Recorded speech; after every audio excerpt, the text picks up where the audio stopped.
गांव के किनारे एक पुरानी हवेली का दृश्य दरवाजा, जिसे देखने के लिए आसपास के लोग आकर्षित होते थे। हवेली उस समय के लिए पूर्व और खोखला दिखाई देती थी।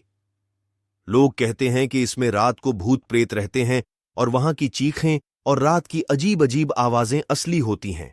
एक दिन गांव के 3 दोस्त विक्रम, आर्यन और सिमा ने तय किया कि वे उस हवेली में एक रात बिताएंगे और जाएंगे कि वहां क्या अनोखा कुछ है या बस ये गांव वालों की कहानियां हैं।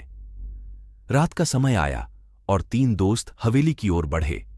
हवेली के दरवाजे को मजा आया ही उन्हें वहां की ठंडक और मछली ने अचंभित कर दिया। विक्रमास्क ने आउटसाइड को बाहर निकाला और वे सभी ब्लैकआउट हवेली के अंदर घुस गए। पहले कमरे में बैठे और अपनी स्थिति ठीक करने के लिए विचार करने लगे।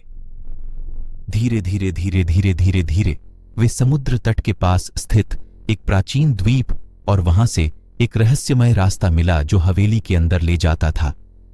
वे उस रास्ते पर आगे बढ़ते हुए और एक विशाल होटल की तरह दिखने वाले एक विशाल कमरे में स्थित हैं।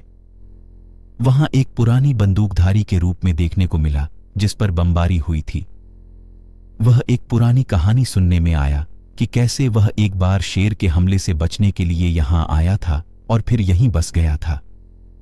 दोस्तों ने हमलों और संवादों पर ध्यान दिया और उन्हें समझाया कि इस हवेली में कोई भूत प्रेत नहीं है, बल्कि यहां एक अजीब सा अद्भुत कमरा है जो बंदूकधारी की कहानी से जुड़ा है। रात की गहरी छाव में वे 3 दोस्त बंदूकधारी के साथ समय बिताने लगे। उन्होंने अपनी कहानियां और संवाद सुने। यह कमरा उनका चारों ओर की दुनिया से अलग था, जिसमें बहुत ही अजीब और रहस्यमयी चीजें देखने को मिलती हैं। सुबह होते ही वे 3 दोस्त हवेली से बाहर निकले, लेकिन उनके दिल में जगह नहीं थी